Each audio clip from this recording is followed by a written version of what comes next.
Hi Bulldogs, it's Katie and Hannah, and today we're going to teach you how to clean up your social media accounts.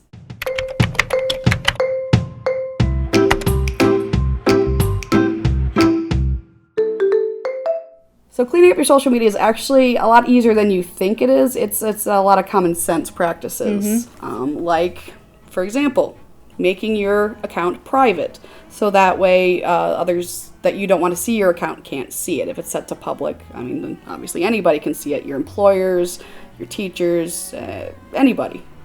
Anybody can access your stuff, see your pictures, your posts, the things that you're tagged in even if you don't want them on your page. So being sure to make your accounts private so that, like Hannah said, the people that you don't want seeing your stuff can't see them. Hide or delete any inappropriate posts. So with your posts, you can hide or delete them. You don't always necessarily have to delete them if you don't feel like you want to. You can put the privacy settings to only me or things like that. Your friends, your family. And then to go off of that, if you have some posts that maybe you would like gone, you could deactivate your old accounts. That way, if you're posting things that maybe don't best represent you now, you can easily deactivate old accounts. So that way, everything that you may have posted, like I said, that don't represent you now, are all gone. So that way, nobody can access them anymore or find them on Google. Yep, we are definitely not the people we were back in middle school. No.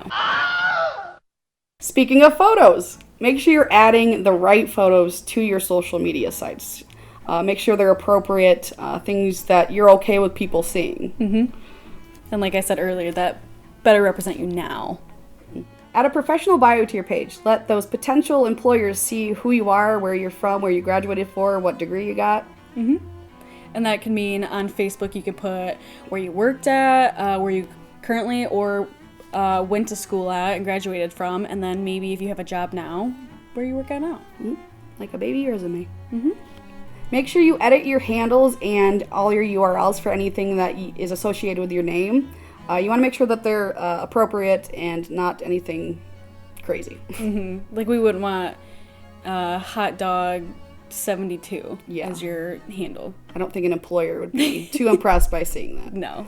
That also goes for emails too. Create a professional email for just maybe when you're sending out resumes or looking for a job. That way, you know, you're not getting crazygirl29 at hotmail.com. Or use your university. Yes, that's a good one as well.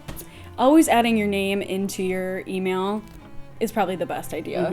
That way they know exactly who's sending the mail. Next, follow inspiring people and companies. So if you're looking for a job, say at a certain company, make sure you're following them on all their social media and look them up so then you know them inside and out, and then they'll see that too. And you can also show off your skills when you're in the interview by talking a little bit about their company because you already know. That impresses a lot of more than you know. That really helps out. I've gotten like a few jobs that way. Separate personal from professional. You can create 2 different accounts for, say, your personal life and your professional life. That way, if you want to have an account that maybe you post those more fun pictures on, rather than just a professional photo or professional photos or articles. Photos on the job, things like that. Yeah, you could have 2. So you can have your fun and you can have your professional one. And finally, Google yourself. You never know what you're going to find when you type your name into that URL box and hit enter. I have Googled myself and I can find all of my social media things, any job that I have done in the past that had social media. Luckily, I keep my things pretty PG and mostly post about my cats. So I'm okay there. But yeah, seriously, Google yourself. You'll be kind of surprised with what you find. Might be a little uncomfortable typing your own name into Google, or maybe you'll be flattering yourself. You never know. And you'll be surprised to find out how many people there are with your same name. True. And here is a list of inappropriate things you probably shouldn't be posting on your social media. Complaints about your boss and or job. Not good. Because once they find that, you might get fired. You are fired! Photos of you partying. Probably not always the most flattering of things to have on social media. No.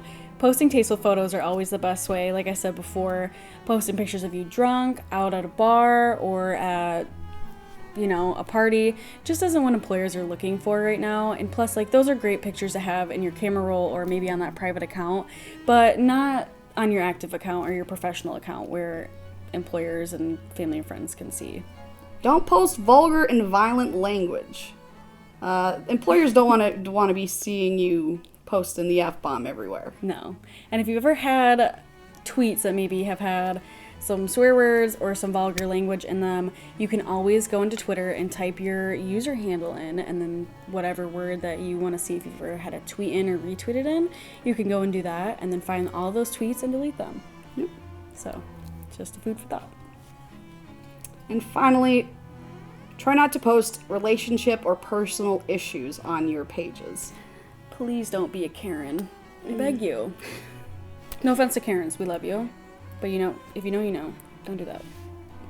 And that kind of wraps it up. Those are some of the pretty basic things of how you can improve your social media, clean it up, make sure it's nice and professional for you to go out there and hopefully get the dream job that you want. Thanks for tuning in, Bulldogs. See you next week.